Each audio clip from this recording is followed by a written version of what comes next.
Mark Rogers TV, the voice of college football, talking up those Georgia Bulldogs. We've got Savannah Lee Richardson on the line from Dawn of the Dog.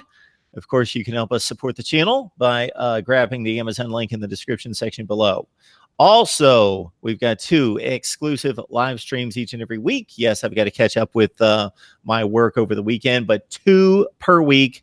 One in which I bring you on to talk college football directly with you. The other one, I respond to your viewer comments, which are way over 40,000 for the year. So thank you. Hey, Savannah, how are you? I'm doing well. How are you? I'm good. I'm good. I hate when we have to talk about these kind of topics amongst the college football. But as we get everyone set for 2019, there's some serious business involving Jeremiah Holloman, wide receiver that we just, of course, did our position previews and hit on wide receivers last week. And now there's a big revision to that from a football standpoint. But first of all, I would just always love to know the truth in these situations because it's a horrible thing one way or the other. If a woman has been hit, then that needs to be dealt with severely.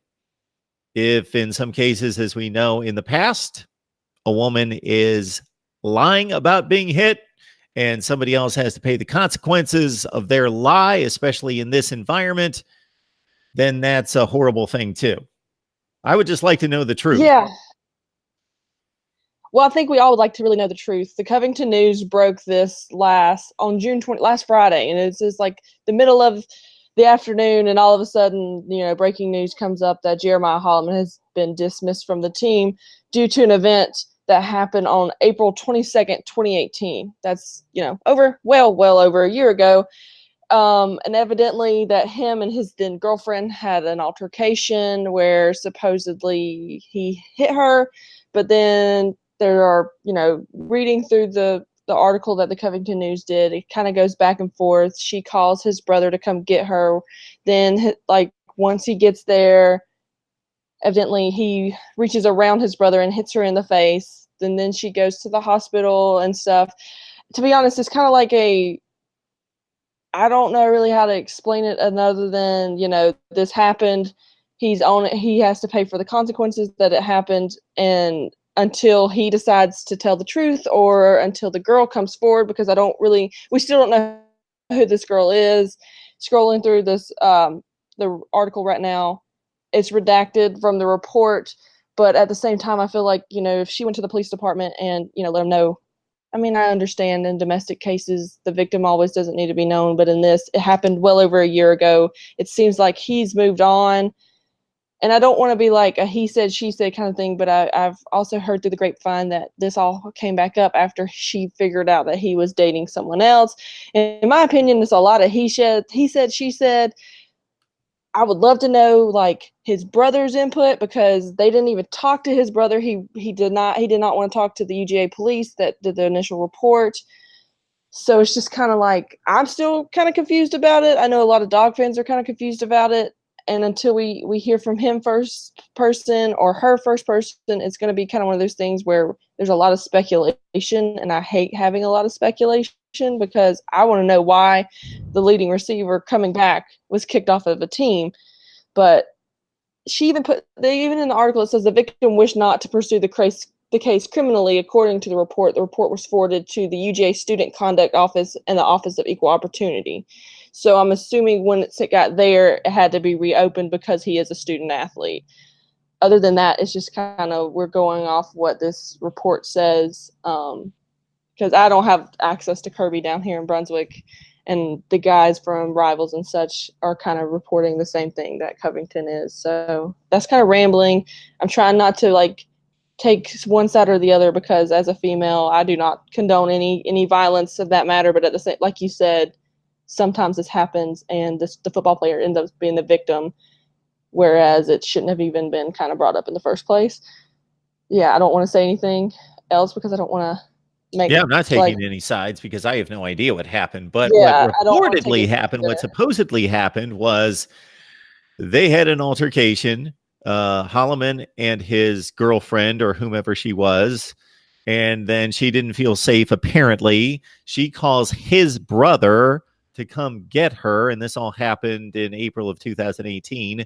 And then the brother comes, and then in the process of leaving or there being more confrontation, Holloman apparently reaches around his brother and punches her, hits her in the face, and then I guess she's taken away, but then nothing else happens. Nothing's reported. I don't know if they continue to date. Who knows what the relationship is past that. But then a year and 2 months later, she reports this to campus police, or campus police find out about this. Yeah, what the article says is that according to the UJ Police Department incident report, a female victim came into the police department Sunday, June 2nd, to report an assault that occurred around 4 a.m. on April 22nd, 2018. And then, going through that, the biggest catcher is when the police talked to him, he admitted it. And I don't know if they read him his Miranda rights. I'm assuming they always do, because police officers have to be on top of that. But at the same time, why are you not just trying to get a lawyer? Because anything he says against himself, like I told you before we started filming, it can be used against him. And so in my opinion, I would be calling my mama. I'd be calling somebody to try to help me figure out why this just happened, how I can save myself from it, regardless if he's hitting her in defense, because he told the police officers that she was hitting him first, and so he hit her back in defense. That's still not okay. But at the same time, I want to know why he did not try to call his mama, get a lawyer, or whatever else, because this is pretty serious. And then the fact that she didn't want to press charges, but then all of a sudden she comes back in June, and then that's what's confusing to me, is why did you wait a whole entire year? Because I guess you were dating, so of course you get feelings about somebody, but at the same time, if a grown man like that, someone who works out, they're in 5 to 6 days a week, is on a regimen like that, he's strong. There's no, if someone like that hit me in the face, I would not want to be around them. And it even says in the article, like, after that happened, that she didn't trust him, or she didn't look at him the same. I don't know. I just can't fathom putting myself in that situation and then waiting a whole entire year, because if someone hit me, I'd want justice to happen right then. So that's what's fishy to me. I just like to say that this is just fishy, and it's interesting because I've met Jeremiah a few times. I've met his mom a few times. I've helped his mom, because she's been in Bulldog Illustrated. JJ's been on the cover. I've interacted with her. They're great people, good family. He says, yes, ma'am, no, ma'am, yes, sir, no, sir. So that's what's confusing to me, is he's not the typical guy that you would think that would get in this situation.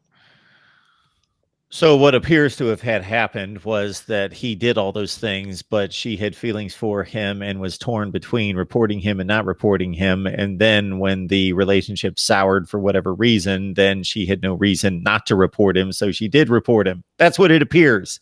In terms of what Kirby Smart did, I've got to back up his decision because of the admission of guilt.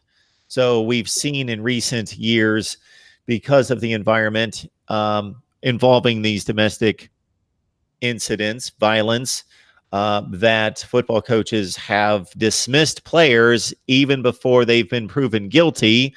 I don't agree with that. I know it's a difficult place to be, that you're housing and continuing to play and give a platform for a particular player who most likely has done something that egregious, that wrong, but at the same time innocent until proven guilty. But in this case, Kirby Smart got the admission of guilt from Holloman. So as soon as he admits to guilt, if I'm the football coach, I say bye.